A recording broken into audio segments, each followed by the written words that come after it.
Nika, jaz sem Tisa in plešem v plesni šoli. Obožujem svetovno znano plesalko Niko Kljun. Zdaj je zadnja noč, tako da sem vesela, da si vzela čas za spletni pogovor. Živja, Nika. Živja. A se Slovenijo dostikrat povežeš takole sredi noči? Samo za vas, načeloma. Kako se spomniš tako dobrih koreografij? Glasba me inspirira, ko pogledam dobre plesalce, pride iz srca, se mi zdi, kot da se povežem z vesoljem in iz mene avtomatsko pridejo gibi. Spremljam te tudi na Instagramu, a sama skrbiš za svoj profil. Sama skrbim za svoj profil. In hvala, da mi slediš. Bom tudi jaz tebi začela slediti.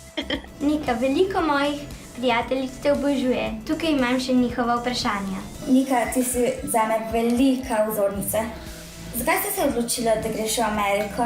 Če bi vsi zvezdniki, s katerimi sem si želela delati, živeli v Sloveniji, se ne bi nikoli preselila v Ameriko. Odločitev je bila težka, ker sem mogla pustiti družino, prijatelje in moje plesalce iz Bolera. In kako je delati s takimi velikimi zvezdniki? Ko vidiš, da smo vsi enaki, da vsi jemo, vsi moramo spati, da se telo regenerira. Se pol rečeš, wow, vsi smo enaki. In potem ta živčnost malo izgine. Na kateri plesni uspeh si najbolj ponosna? Las Vegaški šov za Britney Spears. To se mi zdi, je bil vrhunec za mene osebno, ker sem Britney Spears oboževala od najstniških let. Kakšen nasvet bi dala mladim plesalcem, tudi meni?